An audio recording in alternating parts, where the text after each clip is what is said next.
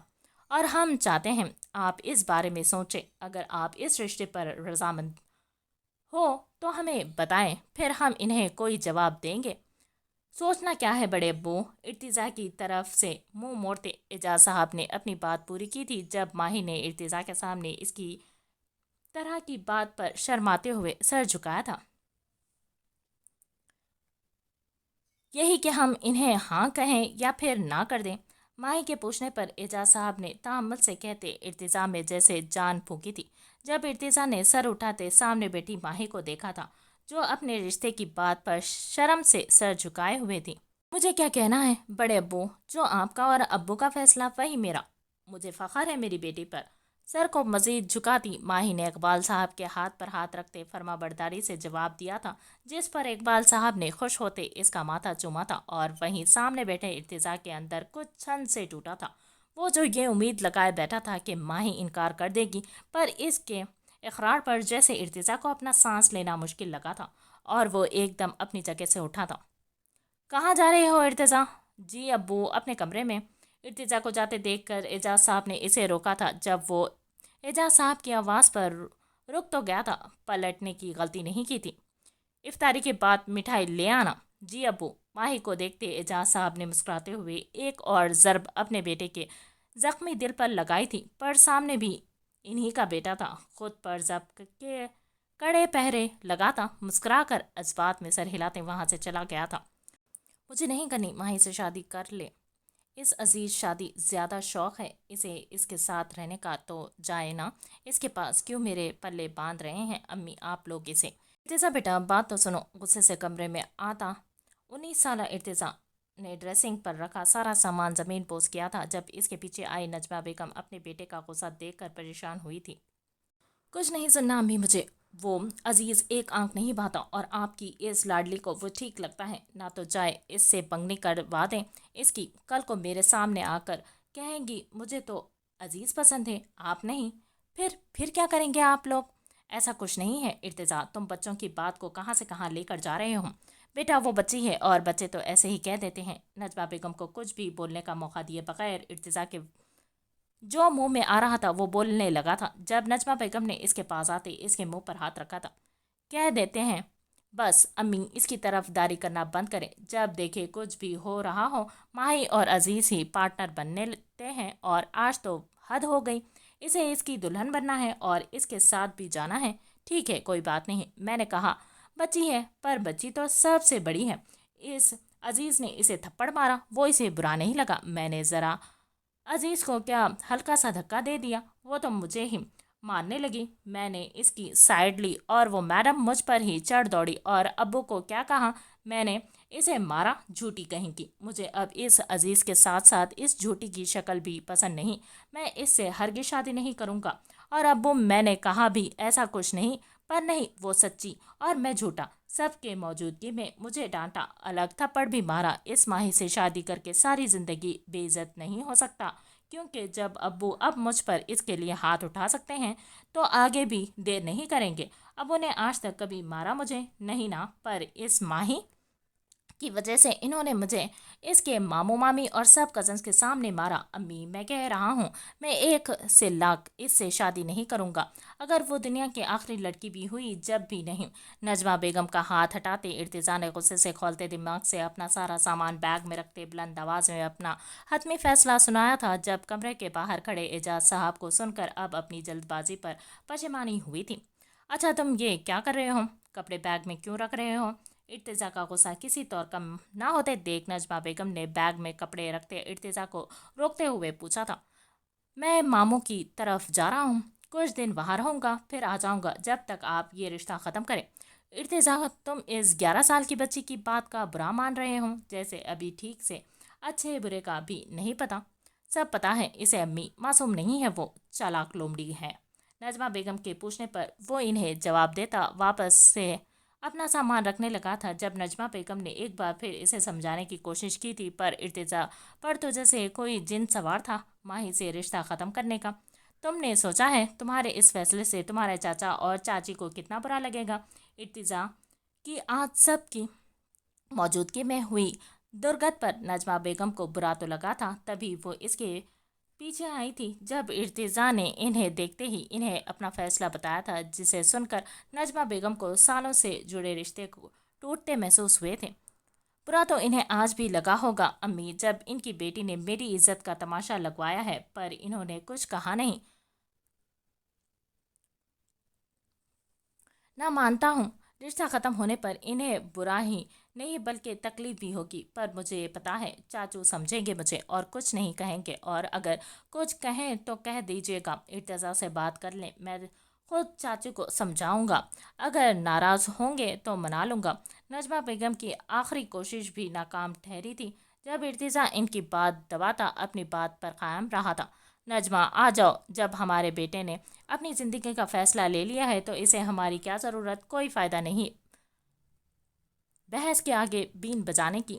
ارتضی کی ساری باتیں سنتے اعجاز صاحب نے اب ارتضیٰ سے کوئی بھی بات نہ کرنا ہی مناسب سمجھا تھا۔ جب ہی ارتضیٰ کو سمجھنے کی کوشش کرتی نجمہ بیگم کو اپنے پیچھے آنے کا کہتے وہ اپنے کمرے میں چلے گئے تھے۔ ارتضیٰ ایک بار سوچ لو بیٹا، پورے خاندان میں تمہاری اور ماہی کی نسبت کی بات پھیلی ہوئی ہے، آج سے نہیں ماہی کی پیدائش سے۔ اعجاز صاحب کی آواز پر ارتضیٰ اپنا سب کام چھوڑ کر سنجیدہ کھڑا ہوا تھا۔ جب نجمہ بیگم نے اعجاز صاحب کی بات مانتے جاتے ہوئے اسے ایک آخری بار سوچنے کا کہا تھا، جس پر ارتضیٰ نے لب بھیجتے سرخ آنکھوں سے اپنی ماں کو دیکھا تھا۔ فرشتے ہی ہوں گے جن کا ہوا عشق مکمل، انسانوں کو تو ہم نے صرف برباد ہوتے دیکھا ہے۔ کیوں اللہ پاک، اس نے کیوں ہاں کی؟ میں نے دیر کر دی، شاید بہت دیر۔ سرخ آنکھوں سے اپنے کمرے کی کھڑکی کھولے ڈوبتے سورج کی کرنیں دیکھتے ارتضیٰ کی آنکھوں میں نمی آئی تھی۔ اس کا کیا قصور ارتضیٰ، سب تمہارا خود کا کیا ہے؟ نہ تم 9 سال پہلے اس رشتے سے انکار کرتے، نہ آج تمہیں یہ دن دیکھنے کو ملتا۔ اب دیکھو اسے کسی اور کا ہوتے ہوئے۔ نہیں، وہ ازل سے ارتضیٰ قریشی کی ہے۔ ارتضا تم اسے خود سے دور نہیں جانے دے سکتے، ابھی بھی وقت ہے، جا کر بول دو۔ 9 سال پہلے جو تم نے کہا وہ غصہ تھا جو اب ختم ہوا۔ توڑ دو انا اور تھام لو ماہی کا ہاتھ، نہیں تو پھر دیکھتے رہو اسے کسی اور کو ہوتے ہوئے۔